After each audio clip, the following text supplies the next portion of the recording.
Hello மக்களே, welcome to monkeys kitchen. இன்றைக்கி நம்ம சூப்பரான சுவையான ஒரு அரைச்சி விட்ட சாம்பார் எப்படி பண்ணுறது பார்க்க போகிறோம். இது ரொம்ப டேஸ்டி, ரொம்ப சட்டுன்னு வீட்டில் ப்ரிப்பேர் பண்ணலாங்க. இந்த வீடியோ பிடிச்சுன்னா லைக் பண்ணுங்கள், ஷேர் பண்ணுங்கள், மறக்காமல் மங்கீஸ் கிச்சன் சேனலை சப்ஸ்கிரைப் பண்ணுங்கள். வாங்க இதுக்கு என்னென்ன பொருட்கள் தேவைன்னு பார்க்கலாம். இப்போ இதுக்கு மசாலா அரைக்கிறதுக்கு என்னென்ன சாமான் நான் கீழே டிஸ்கிரிப்ஷனில் கொடுத்துருக்கேன்.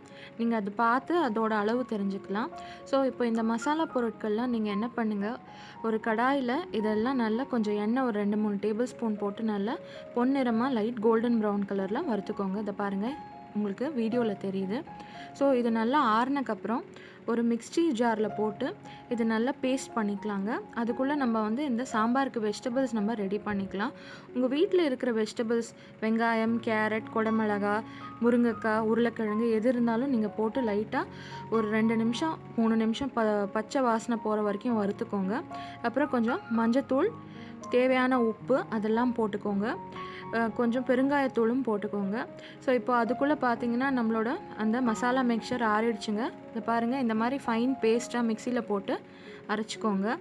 ஸோ இதுக்கு தேவையான அளவு கொஞ்சம் தண்ணி விட்டு நல்லா அரைச்சிக்கோங்க. இந்த மாதிரி ஃபைன் பேஸ்ட்டாக உங்களுக்கு கேமராவில் தெரியுது பாருங்கள்.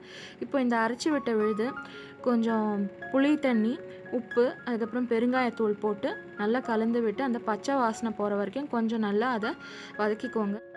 இப்போ இதோட ஆல்ரெடி நான் வேக வச்ச துவரம்பருப்பையும் இதோட சேர்த்து கொஞ்சம் தேவையான அளவு தண்ணி ஊற்றி நல்லா அதை கொதிக்க விடுங்க.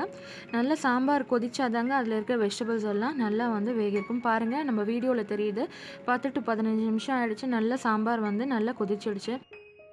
மக்களே, நம்மளோட கமகம அரைச்சி விட்ட சாம்பார் அவ்வளோ சூப்பர் டேஸ்டியாக ரெடி ஆகிடுச்சு.